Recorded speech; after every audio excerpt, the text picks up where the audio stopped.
Dia sétimo ano, vamos para a nossa aula de hoje de História. Hoje, nossa última aula antes do simulado. Sei que vocês querem perguntar algumas coisas, tirar as últimas dúvidas, mas a gente não pode parar a nossa matéria, a gente não pode parar o nosso ritmo de matéria para vocês poderem fechar todo o conteúdo do livro didático ainda esse ano.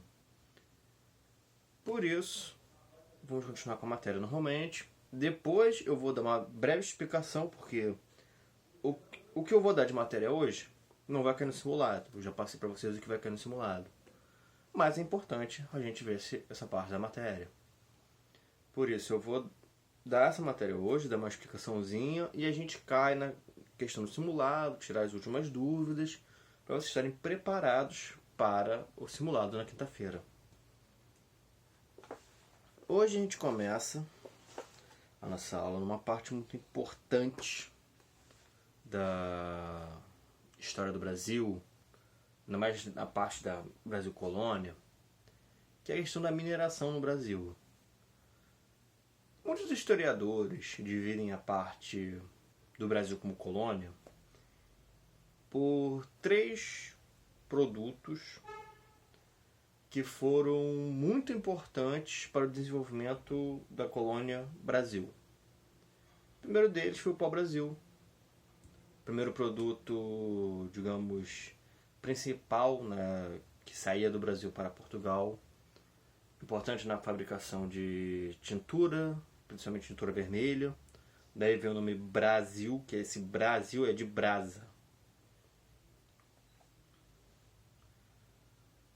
Depois do pau-brasil tivemos a cana-de-açúcar, que eu já apresentei para vocês. Já era trabalhada pelos portugueses em algumas ilhas ali no continente africano há um tempo.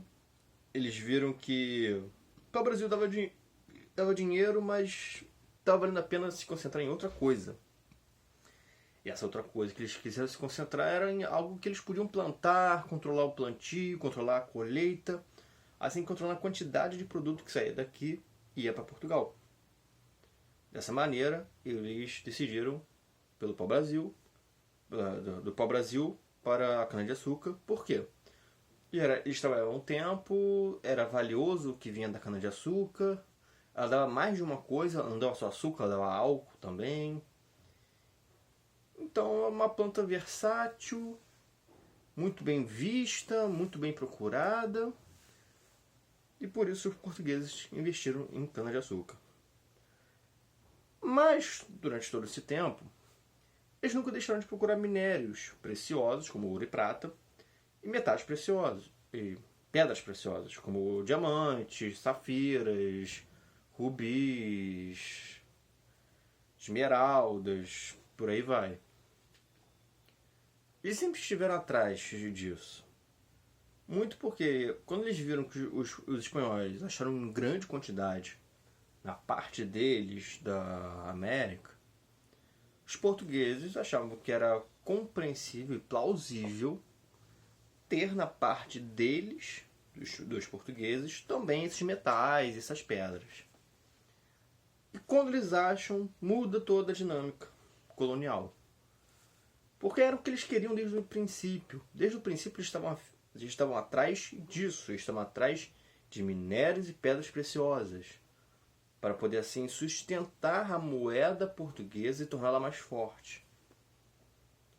E achar isso é tipo como num jogo, completar o objetivo principal. Eles completaram o objetivo principal deles. Acharam ouro, prata e pedras preciosas. A partir desse momento, toda a dinâmica colonial vai mudar para favorecer e ajudar a mineração.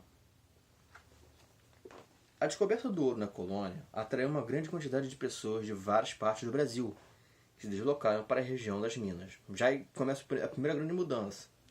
Se antes as pessoas estavam no litoral, se concentravam mais no comércio marítimo, de produtos saindo para Portugal.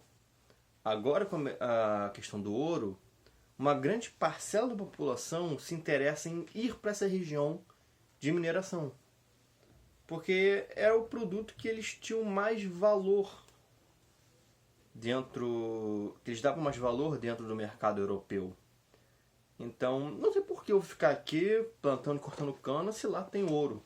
Eu vou lá atrás desse ouro, vou lá atrás dessa prata, vou atrás dessas pedras preciosas. Isso vai realmente me deixar rico. Esse era o pensamento dos colonos luso-brasileiros. Em pouco tempo, eram milhares trabalhando em busca do ouro e do enriquecimento rápido. O controle sobre a mineração. Em 1770, o reino português decidiu controlar a extração de ouro e cobrar impostos. Havia impostos sobre as mercadorias trazidas de outras partes da colônia, sobre o uso das estradas e de pontes, entre outras cobranças. Ou seja, em estradas, pontes, locomoções, a gente pode dizer que tinha ali um pedágio, devia ser pago. Tinha imposto sobre produtos como eu tô querendo levar essas 100 picaretas para as Minas Gerais para os meus trabalhadores poderem ter com o que trabalhar. Ok, eu vou botar um imposto sobre essas 100 picaretas, você vai me pagar tanto para transportá-las daqui para lá. Tudo começou a ser mais controlado por causa do ouro. Porque no momento que achou ouro, a atenção, digamos, se a atenção de Portugal estava antes nas Índias, ele vira a cara, agora está olhando para o Brasil. Porque agora o principal ponto dele é o Brasil, não são mais as Índias. Portugal também criou as casas de fundição para que todo o ouro extraído fosse fundido. O que é isso? Uma casa de fundição é onde vai se levar o metal para ele ser aquecido, derretido e moldado de uma maneira fácil e reconhecível para o transporte e até a identificação do que é aquilo. Quando a gente está na natureza, a gente tem que pensar, a gente não vai bater na pedra e vai sair dali uma barra de ouro. Não, o ouro é uma pedra. Ele vai sair em um formato rochoso. Esse formato rochoso ele tem o valor, mas é o ouro bruto. O ouro, depois de derretido e posto em uma forma, que ele vai ganhar um valor a mais, conforme a pureza daquele ouro. Se for uma barra de ouro pura, ela vale demais. Se for já um ouro misturado com outros metais, aí ele vai valendo menos conforme a mistura. Mas a questão da casa de fundição era essencial para o controle e a validação daquele ouro. Do peso do ouro era retirada a quinta parte para os portugueses. Era chamado quinto, essa quinta parte. Isso é um tipo de imposto. Por exemplo, eu levei... deixa eu ver um bom exemplo. 100 quilos de ouro. Um bom exemplo. Levei 100 quilos de ouro para a casa de fundição. Eles pesaram lá, viram que era um ouro de qualidade. Ok. Desses 100 quilos, 20 quilos, um quinto, eu tenho que deixar com os portugueses. Por quê? Porque esse era o imposto sobre a extração do ouro. Um quinto fica com os portugueses, o resto vai ser dividido ali de uma lógica própria entre mim, os trabalhadores e etc. Mas lógico, o dono de toda a operação de extração era quem ficava com a maior parte. Depois, fundiam-se as barras de ouro com o símbolo da coroa, e assim elas eram devolvidas a seus donos. Por que com o símbolo da coroa?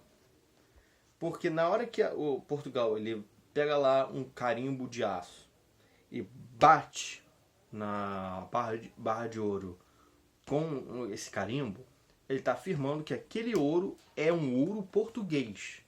E qualquer um que conseguir aquele ouro sabe de onde veio o ouro.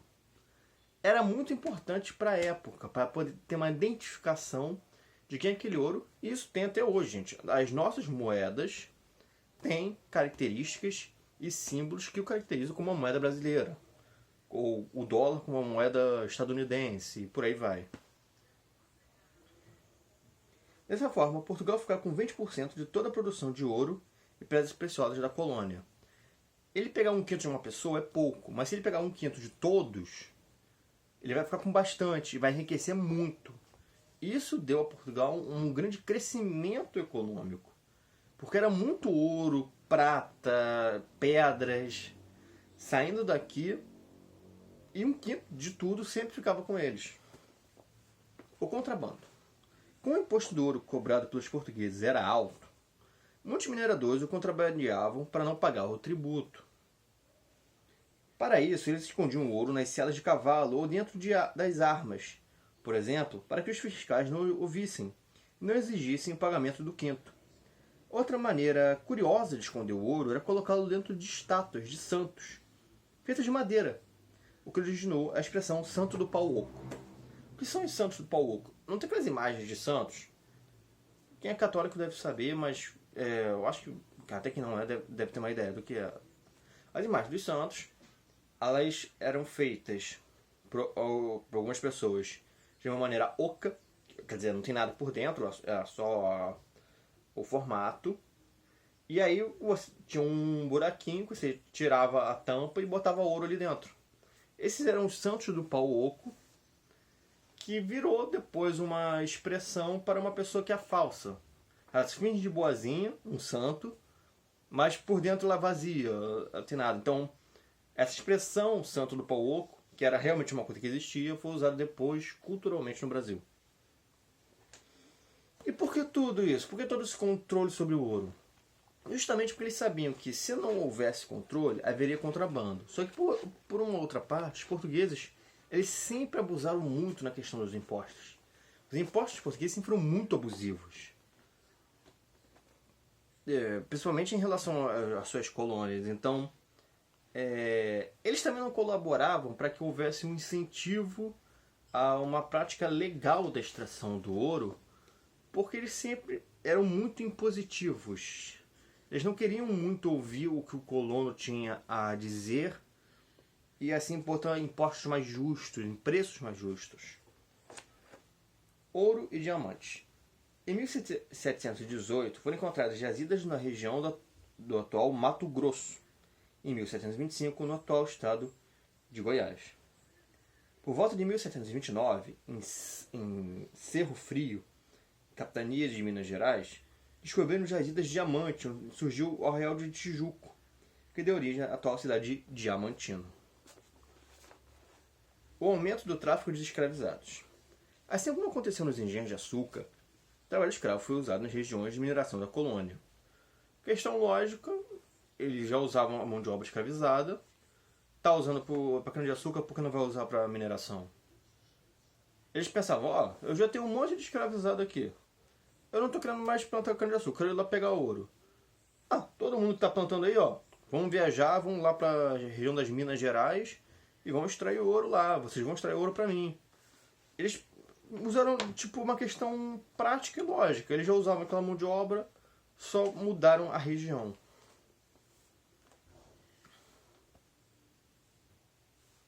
Dessa forma, um grande aumento do tráfico escravizado para o Brasil ocorreu no século XVIII. Vamos ler o textinho abaixo.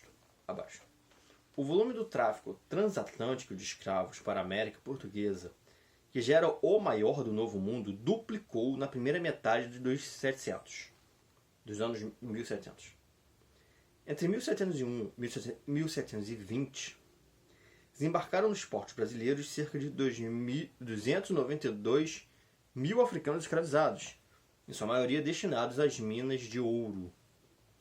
Entre 1720 e 1741, novo aumento, 312.004 indivíduos foram desembarcados na colônia portuguesa. Nas 2 décadas seguintes, o tráfico atingiu seu pico máximo. 354 mil africanos escravizados foram introduzidos na América Portuguesa entre 1741 e 1760. É uma situação complicada, mas infelizmente era com que eles trabalhavam. Eles não queriam optar por outros meios de mão de obra por questões de praticidade, infelizmente, e até questões de preconceito mesmo. O trabalho dos escravizados. Nas minas, os escravizados realizavam trabalhos extenuantes. Para garimpar o ouro nas margens dos rios, eles passavam muitas horas por dia com os pés na água. Para encontrar ouro nas montanhas, precisavam escavar passagens subterrâneas, formando túneis estreitos, úmidos e mal arejados. Consequentemente, era muito comum que os escravizados mineradores contraíssem doenças e morressem em poucos anos de trabalho. Por quê? Eles trabalhavam muito mais do que uma pessoa livre. Eles trabalhavam em condições muito piores. A questão de ficar com o pé molhado por muito tempo é que quanto mais tempo você deixar o pé molhado, você vai estar deixando a pele mais fina, então ela pode rasgar mais fácil. Pode ter ali uma bactéria na água, então ele está correndo mais risco de contrair a doença. Infelizmente, a questão de ter os piores trabalhos não mudou de quando era cana-de-açúcar para a extração de ouro. Resistência à escravidão nas minas. Na época da mineração, os escravizados também resistiram à sua condição. Eles geralmente fugiam e passavam a viver nos quilombos.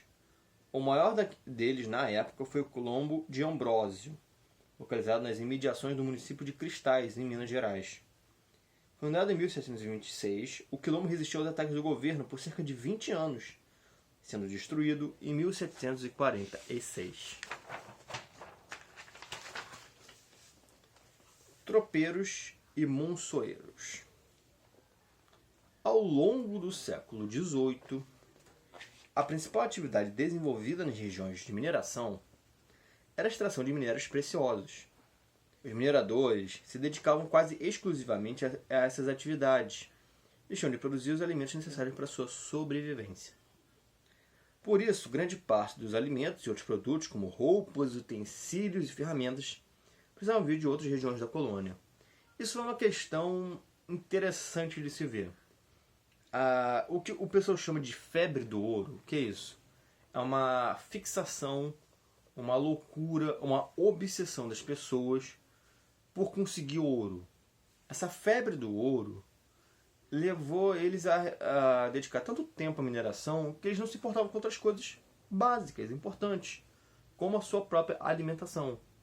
Então foi necessário desviar todas as rotas de comércio para que elas passassem pela área de Minas Gerais, das Minas Gerais. Que quando eu falo das Minas Gerais, gente, é uma coisa importante de diferenciar. Tem Minas Gerais, Estado de Minas Gerais, e tem as áreas das Minas Gerais, que pega o Estado de Minas Gerais, mais Mato Grosso e outros lugares ali do centro-oeste, sudeste brasileiro. E isso desviou recursos das áreas para passar ali, para que a população ali de mineração tivesse como se sustentar. Os responsáveis pelo abastecimento das regiões mineradoras eram conhecidos como tropeiros e monçoeiros. Caravanas de tropeiros. Os tropeiros eram negociantes que conduziam tropas de mulas carregadas de mercadoria. As mulas eram compradas dos criadores do Rio Grande do Sul e usadas para transportar para a região de mineração os produtos vindos principalmente de São Paulo e Rio de Janeiro. Esses comerciantes percorriam um caminho que partia de Viamão, no Rio Grande do Sul, em direção a Sorocaba, em São Paulo, passando por vários lugares que depois seriam povoados. E as monções? Monções eram expedições feitas pelos rios. Os comerciantes, os monceiros, utilizavam grandes canoas chamadas batelões. Nelas eram transportadas mercadorias que abasteciam as regiões de mineração de Cuiabá e de Goiás. Embora as viagens durassem mais de 5 meses, os monceiros eram recompensados pelo lucro, pois eram pagos com ouro. Isso era algo que motivou essas pessoas que não tinham, digamos, condições e meios de ir lá na área de mineração, minerar, porque é uma coisa que a gente tem que explicar. Muitas pessoas começaram a ir, mas eram muitas pessoas, digamos, não necessariamente filiadas do governo português. Eram pessoas mesmo, que eram donos de terra, donos de vários escravos, que foram indo para lá. Isso criou uma concorrência. Existiu conflito entre os donos de companhias de mineração. Não eram companhias mesmo, como a gente conhece hoje em dia, mas é o termo melhor para vocês terem uma associação. É como se fossem vários tipo, empresas de mineração, não exatamente empresas, mas, digamos, empresas de mineração que foram para a região. E lá elas competiam. Só que nessa época a competição também era muito física. Havia muitos crimes, havia muita rixa, muita rivalidade na área de mineração. Então nem todo mundo tinha, digamos, a coragem de entrar nesse mercado, que era um mercado literalmente agressivo. E essas pessoas começaram a pensar em outras maneiras de conseguir ganhar dinheiro com essa extração de ouro. E foram os monceiros, os tropeiros, que, ó, eles precisam de coisa. Eles precisam de roupa, eles precisam de alimento, eles precisam de utensílios, eles precisam de ferramentas, eles precisam de coisas que lá eles não estão produzindo. Então eu vou tirar daqui, Rio de Janeiro, São Paulo, e levar até lá, para que eles comprem de mim. E assim eu ganho ouro, porque eles vão me pagar em ouro. Os monceiros utilizavam o rio Tietê, partindo do Porto Feliz, município atualmente localizado no estado de São Paulo. Eles seguiam por afluentes dos rios Paraná e Paraguai, até chegarem ao rio Cuiabá, no atual estado do Mato Grosso. Contudo, nesse trajeto haviam trechos em que era preciso levar as mercadorias por terra. Ou seja, os tropeiros eram os que se dirigiam basicamente à região de Minas Gerais e um pouco ali do Mato Grosso, e os monceiros eram os que mais iam para dentro mesmo, mais para dentro do Mato Grosso. As grandes diferenças: os tropeiros iam em tropas de mulas. Os monceiros davam preferência ao transporte fluvial, pelo rio, usando canoas. Lógico que eles também tinham que ter um transporte por terra em certos momentos, mas essa é a grande diferença entre os dois. É muito bom de lembrar disso. E qual a importância deles? Eles, nesse trânsito de pessoas, criaram estradas naturais. Eles criaram caminhos que depois foram se tornando ruas, estradas mesmo. Eles foram ajudando na exploração e descobrimento do interior do Brasil. Revoltas no século XVIII. No início do século XVIII, aconteceram conflitos em diferentes regiões da colônia.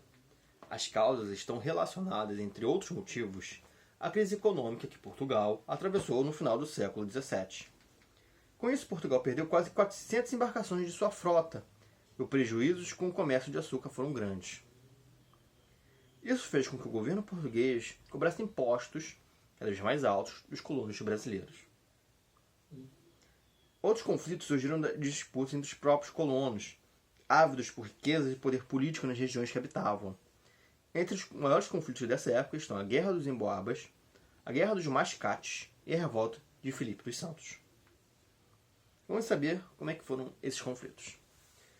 Professor, que problema é esse que Portugal teve, que ela passou por problemas econômicos, perdeu 400 embarcações da sua frota? Muita embarcação. O que foi isso? Temos que lembrar que Portugal ficou um tempo aí como parte da União Ibérica. Ela teve que lutar contra a Espanha para se libertar.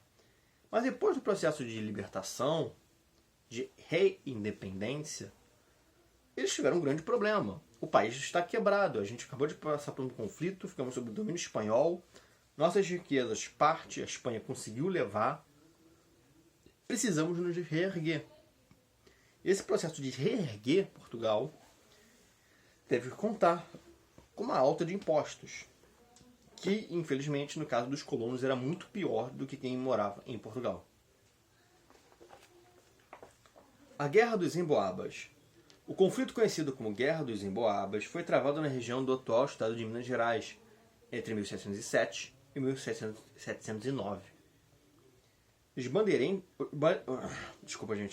bandeirantes paulistas que haviam descoberto as minas de ouro na região consideravam-se no direito de explorá-las com exclusividade. No entanto, a coroa portuguesa lhes negou esse direito. Por quê? Porque era ruim. Se a coroa portuguesa deixasse só os bandeirantes explorar naquela região que eles encontraram, eles estavam limitando o número de extrações, que diminuiria a quantidade de extração, porque é menos gente extraindo, e deixariam um produto muito importante, que era o ouro, em grande controle de um único grupo. o que seria uma grande ameaça para o controle da colônia. Então eles não quiseram dar esse direito exclusivo aos bandeirantes. Conformados com a negação da coroa, os paulistas decidiram combater os emboabas, nome dado aos mineradores portugueses e aos nordestinos que migraram para a região, mas acabaram sendo derrotados. Com a derrota, os paulistas decidiram fazer novas bandeiras de prospecção. Em 1718, descobriram ouro no atual estado de Mato Grosso, perto de Cuiabá. Em 1725, em uma região localizada no atual estado de Goiás. Estátua de Borba Gato, líder dos paulistas na Guerra dos Emboabas, instalada na cidade de São Paulo em 1973. A foto é de 2017. Borba Gato ele é considerado um herói paulista. Algumas pessoas mais bairristas, como a gente fala, então é o bairrista, é uma pessoa que ela defende muito a sua região.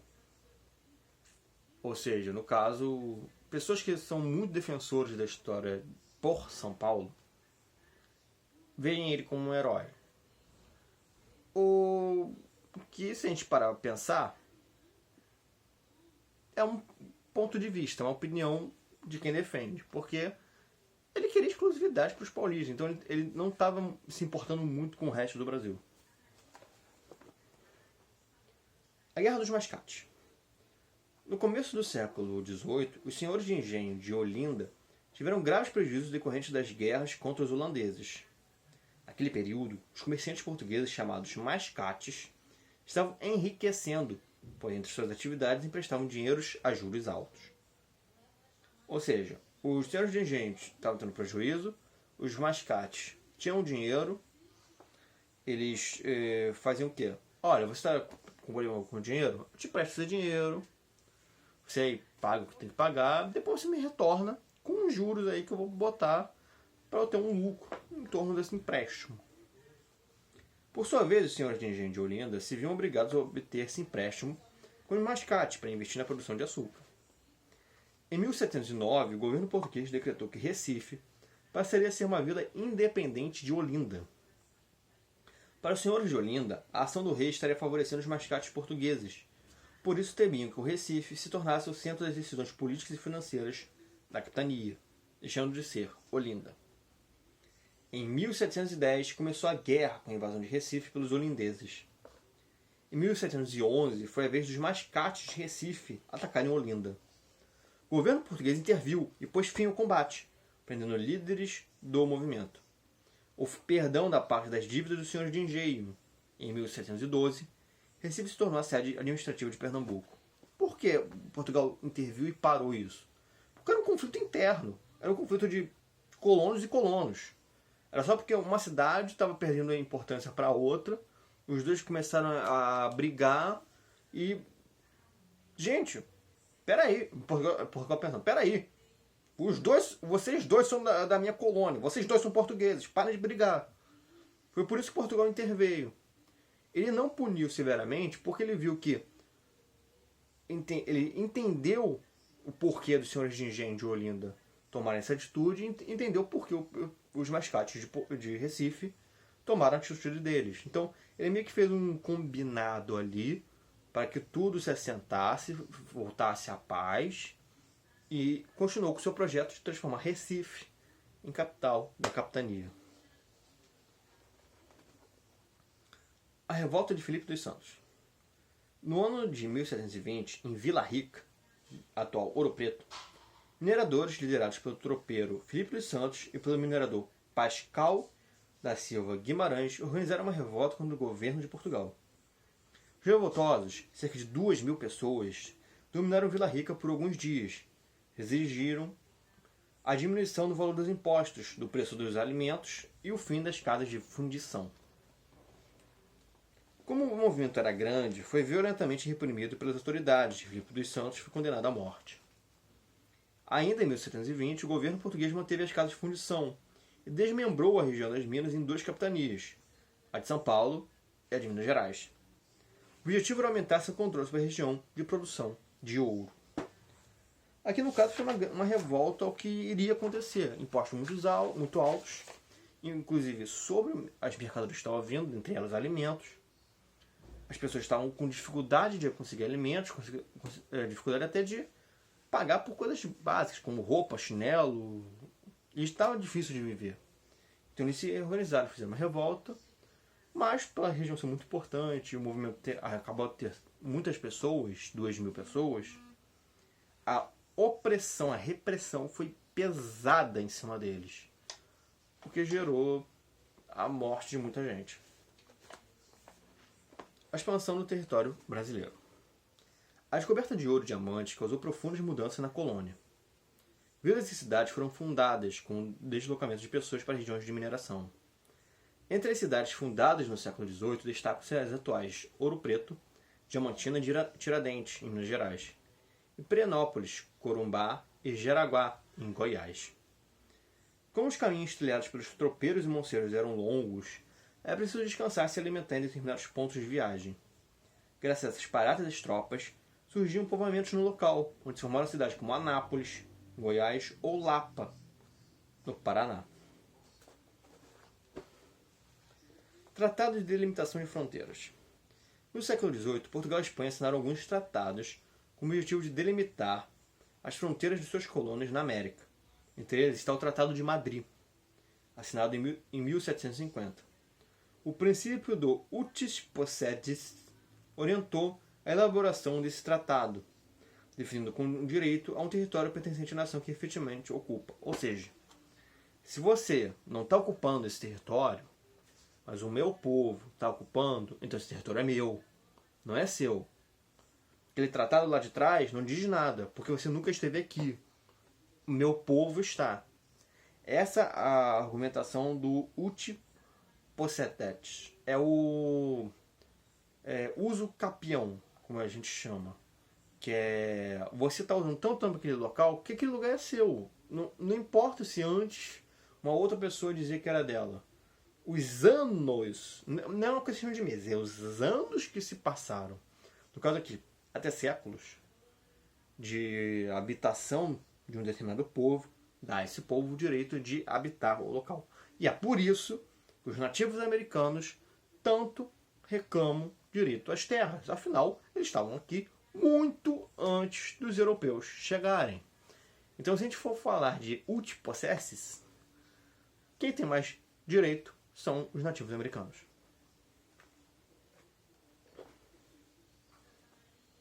Com esse tratado, a área de colônia portuguesa aumentou bastante em relação à área definida no Tratado de Tordesilhas. Após ser invadido por um curto período, após ser invalidado por um curto período, o Tratado de Madrid teve seus princípios retomados em 1777, com o Tratado de Santo Ildefonso. Com esse último contrato, a Espanha ficava com a colônia de Sacramento e os 7 povoados das Missões, localizados na região da Prata, ao sul do Brasil. Em 1801, com o Tratado de Badajoz, a região dos 7 povos das Missões foi definitivamente incorporada aos domínios portugueses. Esse unificou o Brasil depois dos tratados. A colônia muda sua capital. Em 1763, a capital da colônia foi transferida de Salvador para o Rio de Janeiro. O objetivo dos portugueses, com a mudança da capital, era controlar melhor a produção, o transporte e a cobrança de impostos sobre o ouro brasileiro. Outro motivo foi estratégico, pois o governo situado no Rio de Janeiro possibilitaria maior acesso ao sul do continente, onde havia disputa de interesses territoriais e econômicos entre Portugal e Espanha pela região do Prata. Ou seja, a escolha do Rio foi por questões econômicas, afinal tudo tinha se voltado ali para a região dos Minas Gerais, precisava-se de uma capital próxima, mas não dentro da região, senão daria muito problema. E também pela disputa lá no sul, na região do Rio da Prata, essa disputa que mais para frente não se encerra com a saída de Portugal e Espanha do continente, porque Brasil, Argentina vão pegar essa briga que vinha dos espanhóis e portugueses, vai ter conflito na região, inclusive o maior conflito da América do Sul, a Guerra do Paraguai, aconteceu por causa da região da Bacia do Rio da Prata. Economia na colônia no século XVIII. Mesmo no auge da mineração, essa não era a única atividade econômica desenvolvida no Brasil. Aqui temos um mapa que mostra um gráfico de calor, onde era feito outras atividades dentro do Brasil. Em amarelo são áreas não conhecidas pelos colonizadores. Em verde escuro, extração de pau-brasil, basicamente na floresta amazônica, o que explica tanto do desmatamento dela. Em rosa, cana-de-açúcar, azul, mineração, laranja, pecuária, verde, drogas do sertão. O que são essas drogas do sertão? São várias plantas, como o urucum, que eram usadas para fazer remédio, fazer várias coisas que não apenas... Drogas, como a gente pensa hoje, são coisas ilícitas. Mas remédio também é uma droga. Ela é uma droga lícita. Então, é só para vocês diferenciarem aí. E em roxo é o domínio espanhol.